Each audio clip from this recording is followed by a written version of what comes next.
I am a police officer, and I've been one for just under 10 years in the United States of America. These are my stories. Now, there's a huge number of mental health contacts within all police encounters. They stem from either genetic to drug-induced. Now, the number of drug-induced psychosis is so high that it actually amazes me that people still choose to use these drugs. Now, when I talk about drugs, I mean drugs like meth that literally will keep you up for days, then causes a crash where you sleep for an entire day. Now, this roller coaster of terror has caused people to absolutely lose their minds. Now, any medical literature that you read will tell you that lack of sleep often causes hallucinations. Prior, I was in the military, and I can tell you that I've been up for upwards of 72 hours, and you do start to hallucinate. So imagine this routine several times a week on a yearly basis. Now, there's also a drug called Spice, which is a synthetic cannabinoid. Now, basically what they do is they take any plant matter, they dry it, and they spread chemicals, and then you smoke it. Now, a few years ago, we had people literally dying on the street from cardiac arrests, which are heart attacks, and they cause massive hallucinations. I remember sitting there and watching a guy think that worms were crawling up his legs, like from the inside, freaking out after just taking a couple hits off of Spice. Now, our fire department had nearly 300 medical runs for Spice in 1 month. Now, weed's basically legal everywhere, so I would say use that over Spice. Now, back to the mental health contacts with police. Now, we are trained in certain situations to verbally de-escalate. Perhaps someone is feeling suicidal, or they're having a break with reality. This, sadly, is not one of those stories. We are hardly able to de-escalate this individual. His name is David, or at least that's what we'll call him for privacy purposes. Now, David, like a lot of children in an alcohol-fueled state, was born with fetal alcohol syndrome, or FAS, bipolar, and a myriad of cognitive disorders since birth. Truly a sad upbringing. His mother was a person who didn't appear to care, or at least she only cared when she wanted to, and often left her parenting to us and social services. David, as he got older, would go downtown, he'd try to help police, and call whenever he saw something suspicious. Now, those were all good things, but there is something that David has that most people are able to control that he can't. And that I call is a switch. It's a switch in his brain. Now, I have seen David not only call police for things suspicious, not only try to help people, but I've also seen him lure women out of bars and try to rape them. He's attacked officers. He's run out in front of cars to try to kill himself, and sometimes even worse. Now, the day I'm talking about, this day was unlike any other when dealing with David. He called police because his mom was not listening to him, and he was going to kill himself. Now, David had the knack to call police every time he wanted to kill himself and say he was going to run out of traffic. So, on this particular day, he was at a grocery store in a lower area of town that I worked for several years. Now, I made contact with him outside. Myself and another officer, like a dozen or so times, just stood there, talked to him, and we decided, okay, let's just take him home. Now, David agreed to get into the patrol car, and we took him right down the street to his apartment. He lived downstairs in this apartment building. The front door sat down the staircase in a shared small common area with one other door across from his. Now, this is very important with the situation that occurs shortly after. Now, we knocked on the door, and his mother stepped out. Now, his mother is not a small woman. Now, she may be short, but she is just as wide as she is short. So the space was already limited in the area. Now, the other officer explained to his mother his concerns, David's concerns. Says, hey, David feels like you're not listening to him. He's got an appointment coming up, and so on. Now, I stood back and I watched David. He was smiling towards his mother as the other officer sided with him. You know, you could see that he was like in agreement with what the officer was saying. Then it happened. Then I saw the switch flicked. He looked at his mom, and then he just stopped smiling. Like a robot, he turned his head and looked at the other officer. Now, this is where I swear it's the little things with the experience that you see that just really solidify your feelings. I saw his left eye twitch. Then he looked down at the officer's duty belt, and then he lunged forward and grabbed his gun. Now, the gun was holstered, so it was locked in a secure holster.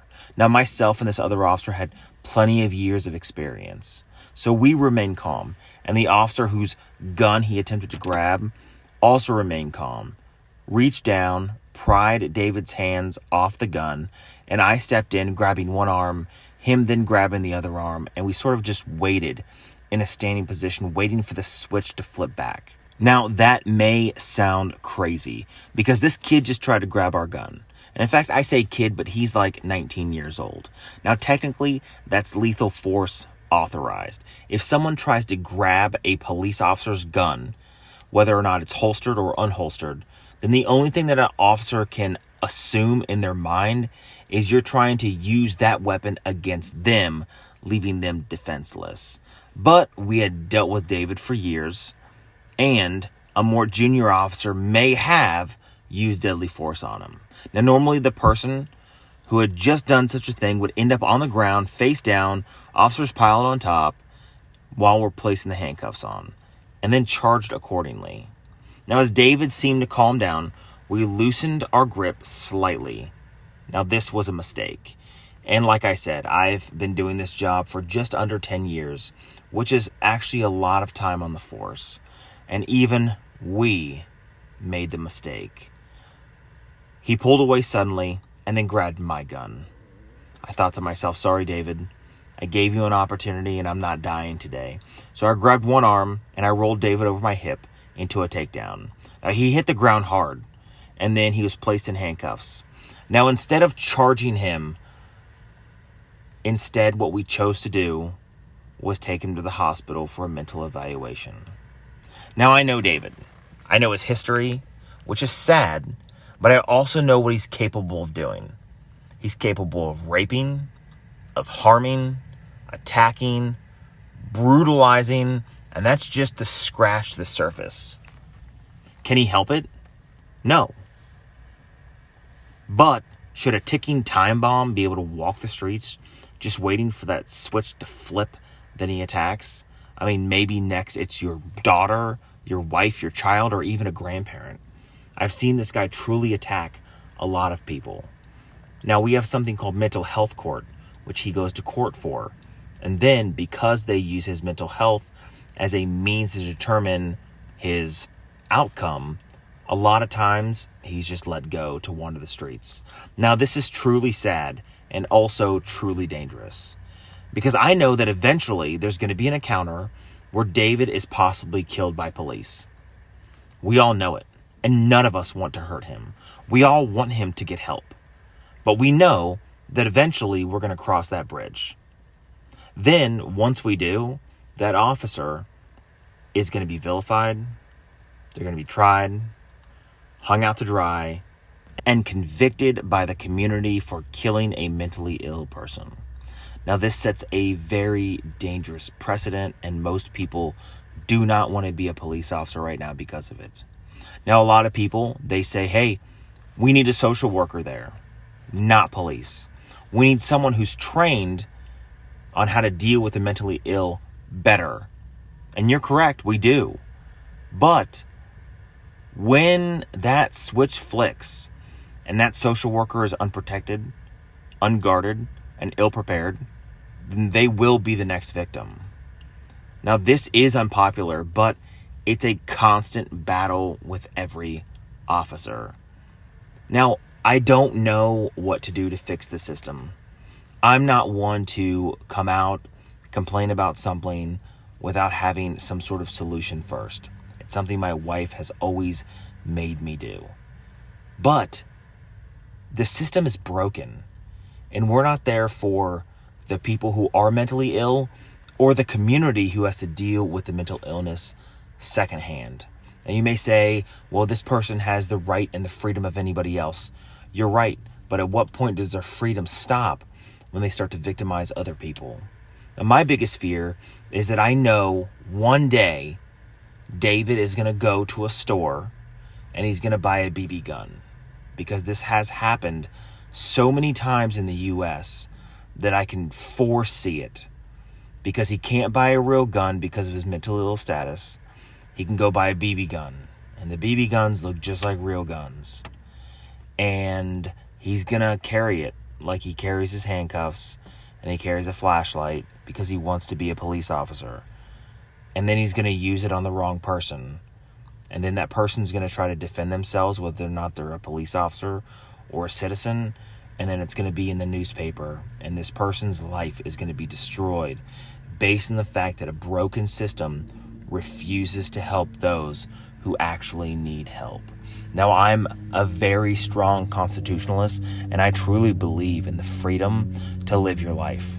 I don't care what you're doing, as long as you don't involve anybody else in what you're doing.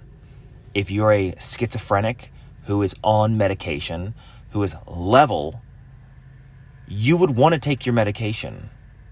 I see it over and over and over again.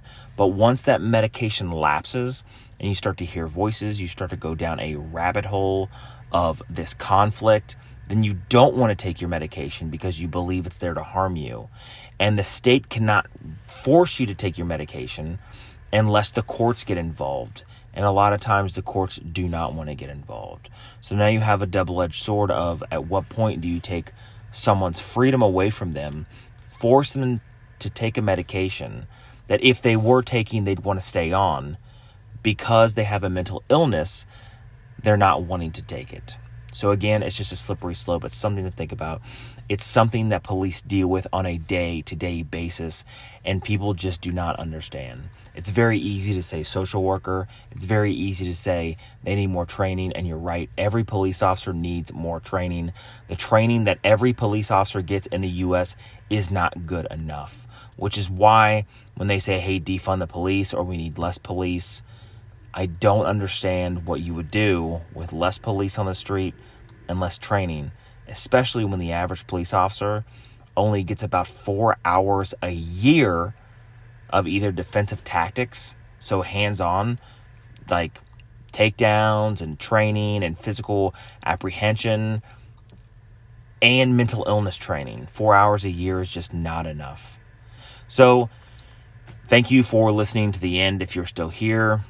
And I would appreciate if you subscribe to the channel, and I'll see you in the next one.